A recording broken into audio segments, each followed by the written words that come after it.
نحمده ونصلي على رسوله الكريم أما بعد أعوذ بالله من الشيطان الرجيم بسم الله الرحمن الرحیم.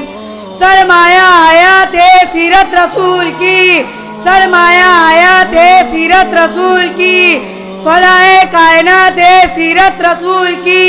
بنجر دلوں کو آپ نے سیراب کر دیا، بنجر دلوں کو آپ نے سیراب کر دیا. ایک چشمے صفات سیرت رسول کی. پیارے دوستو، السلام علیکم ورحمۃ اللہ وبرکاتہ.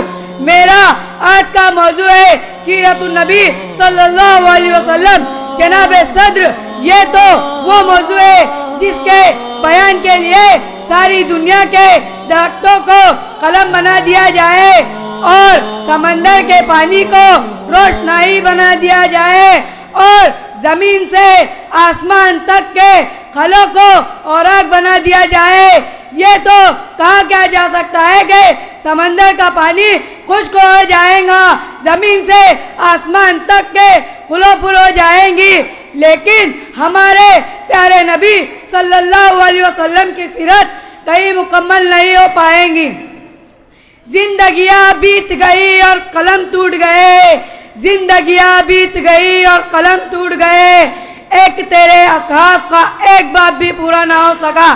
جناب صدر، ایک مومن کے لیے، ایک مسلمان کے لیے، ایک کلمہ گو کے لیے نبی کریم صلی اللہ علیہ وسلم کی ذات گرامی ہر مرکز وہ مہر ہے، یہ ایمان وہ اتقاف کا منبع ہے، یہ زمین وہ آسمان، یہ طرفین یہ مشرقین نبی کریم صلی اللہ علیہ وسلم کے جلوے دیتی. مگر ہمارے پیارے نبی صلی اللہ علیہ وسلم ورا الورا ہے، ہماری پہچان کی حد بھی بلاتر ہے.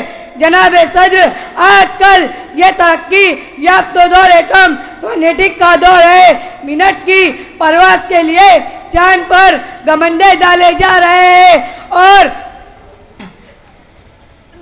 چاند پر گمنڈے ڈالے جا رہے ہیں اور سائنس کے سرچ کو دعویٰ کر لیا ہے کہ لیکن دی علی وقار آئیے آج سے 1478 سال پیچھے چلتے ہیں کہ جب کا سہارا نہ تھا، جب کا سہارا نہ تھا، ایٹم کی ہم آنگنی کو اور مشینوں کی کڑکڑاہٹ کا آواز بھی نہ تھا اور مشینوں کی کڑکڑاہٹ کا دور دور تک کے نام و نشان نہ تھا اور ریڈیو اور موبائل کا تصور بھی نہ تھا.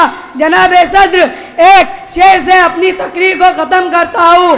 اندھیروں سے نکل کر روشنی میں آ گئی دنیا، اندھیروں سے نکل کر روشنی میں آ گئی دنیا.